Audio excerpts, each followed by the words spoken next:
और चुनाव से जुड़ी बड़ी खबर आपको बता दें, वक्फ बिल को लेकर पहले आरजेडी एमएलसी शोएब का बयान आया था और अब खुद तेजस्वी यादव ने इसको लेकर बयान दिया है। उनका सीधे सीधे कहना है कि अगर इंडिया गठबंधन की सरकार बनती है तो वक्फ बिल को कूड़ेदान में फेंक दिया जाएगा, अगर हम सरकार में आए तो वक्फ बिल को उठाकर फेंक देंगे। इस मामले में ज्यादा अपडेट के साथ मेरे साथ जुड़ रहे हैं कैपिटल टीवी के executive editor Rajiv Singh ji. Sir, अब तेजस्वी ने बयान दिया है और ऐसा बयान दिया है कि जिसने पूरी सियासत में हलचल मचा दी है। देखिए, सियासत को कैसे धर्म के साथ टकराया जाता है, ये कोई महागठबंधन के नेताओं से पूछे, तेजस्वी यादव से पूछे, राहुल गांधी से पूछे, और यही काम तेजस्वी यादव कर रहे हैं।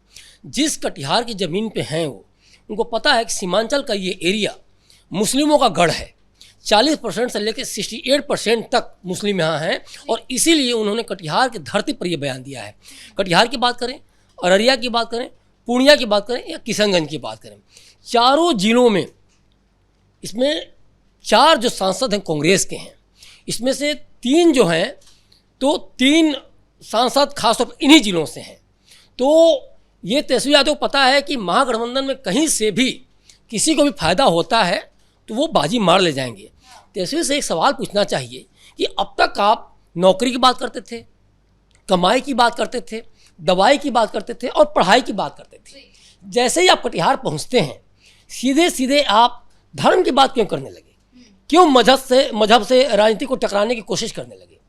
क्योंकि इनको ये पता चल चुका है कि जो ये झूठे वादे, जो प्रलोभन दे रहे थे, जो जनता को गुमराह कर रहे थे, जो बरगला रहे थे, अब वो ज़्यादा असर नहीं डाल रहा है। क्योंकि ये लगातार कॉन्टैक्ट में तो लोगों के रहते ही हैं और लगातार ये पता कर रहे हैं कि जो वो बोल रहे हैं, क्या वे वादे, वे जुमले कहीं से भी नेताओं को लेकर बात करें या फिर जनता को लेके कुछ असर कर भी रहा है। रिजल्ट आ रहा है कि ये पूरा सिफर कर रहा है, टाइम फिस हो रहा है। तो इन्होंने जैसे ही कटिहार पहुंचते हैं, सीमांचल के एरिया पहुंचते हैं, ये तुरंत मजहब का नाम वो कर देते हैं और सीधे सीधे मुस्लिमों को लेके, मैंने भी कुछ देर पहले सर, मुस्लिमों को तवज्जो तो अपने उम्मीदवारों की लिस्ट में नहीं दी गई है, लेकिन मुस्लिम बहुल इलाके में जाके इस तरीके के बयान दे रहे हैं तो लुभाने की कोशिश करना चाहते थे। देखिए, मुस्लिमों को तवज्जो ये नहीं देंगे, ये यादवों को भी तवज्जो नहीं देंगे। मैं ये बात, देखिए, इस बार अगर कहा जाए तो जितना मुस्लिम, जैसे 18% मुस्लिम हैं, तो इन्होंने जो मुस्लिमों को जो सीटें दी हैं, लगभग 13-14% ही बैठता है। दूसरी बात, यादवों को कहा जाए तो यादवों के साथ भी ये छल करते हैं।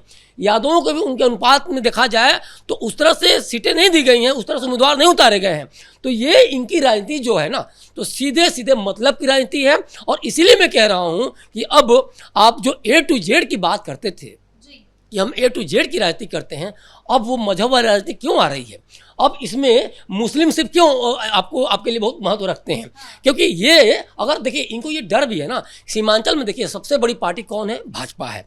8 वहाँ के उम्मीदवार जीते हैं। इसके बाद दूसरी सबसे बड़ी पार्टी कौन है? ओवैसी की पार्टी। सोचिए, बाहर इन द सेंस कि बिहार से बाहर से आके वो 5 उम्मीदवार इसलिए जीत लेते हैं उनके, क्योंकि तेजस्वी को ये पता है कि अब उन्होंने काम नहीं किया सीमांचल के लिए। सीमांचल कोसी और अलकनंदा नदियों से काफ़ी परेशान रहता है, वहाँ के लोग परेशान रहते हैं, बाढ़ की विभीषिका से परेशान रहते हैं। लेकिन कभी भी तेजस्वी के विधायकों ने वहाँ जो जीत कर विधायक गए हैं, कांग्रेस के विधायकों ने काम ऐसा नहीं किया। और इसीलिए देखिए, मुस्लिमों को गढ़ में बीजेपी का सबसे बड़ी पार्टी होना ये बताता है कितना बड़ा असंतोष है तेजस्वी को लेके, राहुल को लेके, या फिर कह सकते हैं पूरे महागठबंधन को लेके। क्योंकि देखिए, कांग्रेस 5 सीटें वहाँ जीत रही है, लेकिन तेजस्वी को मात्र 1 सीटें वहाँ मिल रही है। तो ये अपने आप में, देखिए, भाजपा बड़ी पार्टी उभर के आ जाती है, चलिए समझ में आता है, लेकिन तेजस्वी भी तो 1 सीट लेके आ रहे हैं वहाँ। तो ये बता रहा है कितना बड़ा असंतोष है और कैसे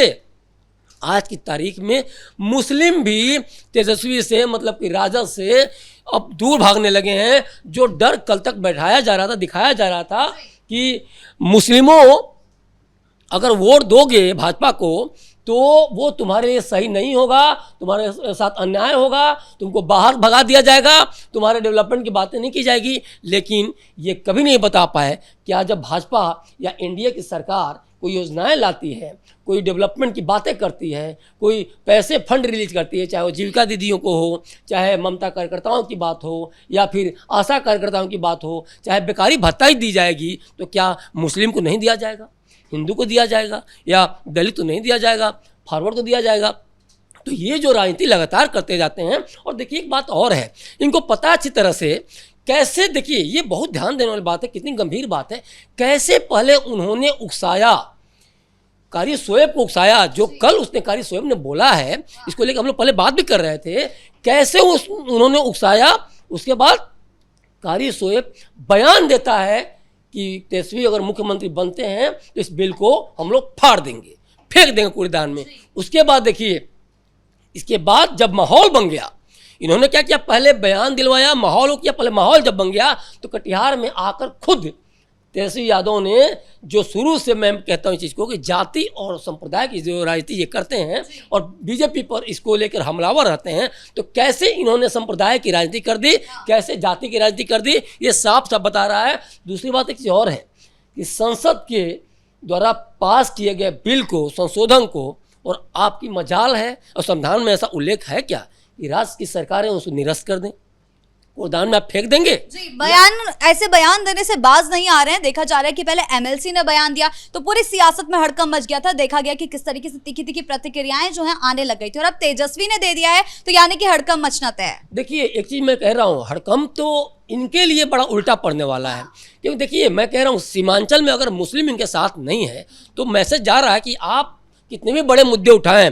आपको क्या लग रहा है, आप वक्फ बिल क्यों लाया गया, संशोधन क्यों लाया गया, क्योंकि जो विधवाओं का, जो बच्चों का जो हक मारा जा रहा था, जो गरीबों का हक मारा जा रहा था। देखिए वक्फ संशोधन के तहत अब क्या है कि अगर कोई आप धर्मार्थ किसी काम के लिए, आप मदरसा के लिए, मस्जिद के लिए, अस्पताल के लिए आप ज़मीन देते हैं तो उसका धर्मार्थ काम होना चाहिए, न कि आप उसका बेजा इस्तेमाल करने लगे, आप ज़बरदस्ती करके ज़मीन हड़पने लगे। देखिए तमिलनाडु वगैरह में कई गाँव पर भी लोगों ने कब्जा जमा रखा था, कैसे कैसे वो जाके छूटा।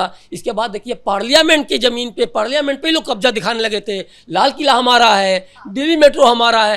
अरे बकवास करो, लेकिन बकवास ऐसा करो थोड़ा सा कुछ तो उसमें तर्क रहे।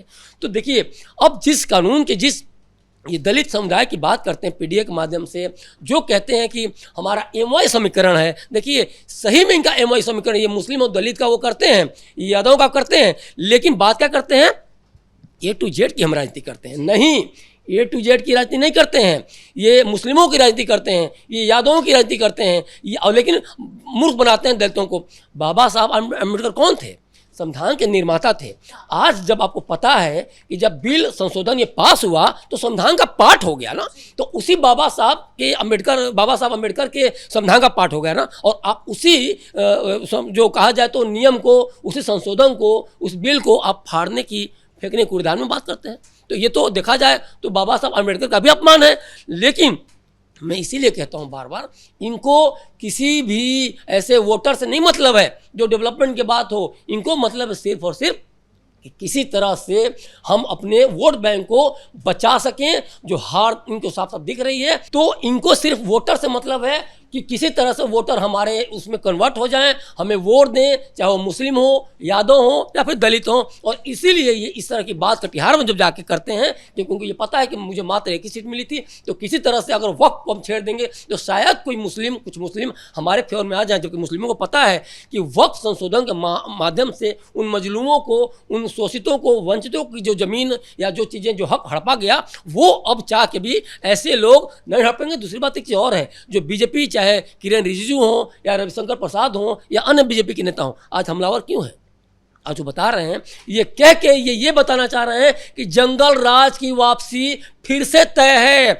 हम इसी तरह जमीन हड़पेंगे, वक्फ बिल को अगर हम दूर कर देंगे, हो नहीं सकता है। लेकिन गुमराह करने में क्या जाता है, और उस गुमराह करने के माध्यम से मैसेज दे रहे हैं कि हम इसको हटा करके हम आपकी ज़मीनों को हड़पेंगे, हम वो हुड़दंग करेंगे जो कि जंगल राज के समय में, जो लालू यादव समय में होता था। और जनता लेकिन आज की डेट में सब समझ रही है। और इनके ये कारस्तानी, इनके ये जो झूठे जुमले और वादे हैं, जो ये कहीं से भी साकार नहीं हो रहा है, क्योंकि सीमांचल की जनता कहीं ना कहीं अब बीजेपी में अपना नेता तलाश रही है, और इसीलिए वहाँ सबसे बड़ी पार्टी भी बनाई है। जी, बहुत बहुत धन्यवाद आपका इन तमाम जानकारियों के लिए। तो जिस तरीके से अब तेजस्वी यादव ने बयान दिया है वक्फ कानून को लेकर, उन्होंने सीधा कहा है कि अगर उनकी सरकार बनती है तो वो फेंक देंगे। ये मुद्दा अब बिहार की सियासत में हड़कंप मचाता हुआ दिखाई दे रहा है, क्योंकि पहले एमएलसी ने बयान दिया था तो तरह तरह की प्रतिक्रियाएं राय जो है एनडीए द्वारा सामने आ रही थी और एनडीए को बैठे बैठाए तेजस्वी ने एक मुद्दा दे दिया है जिसमें आने वाले चुनाव पर तेजस्वी पर इसका बुरा असर पड़ता हुआ दिखाई दे सकता है। क्या कुछ होता है आगे चलकर, इस पर हमारी नजर जो है बनी रहेगी। ब्रेकिंग न्यूज में फिलहाल इतना ही। कैमरा पर्सन कुणाल के साथ मैं शिवानी रतूड़ी, कैपिटल टीवी बिहार।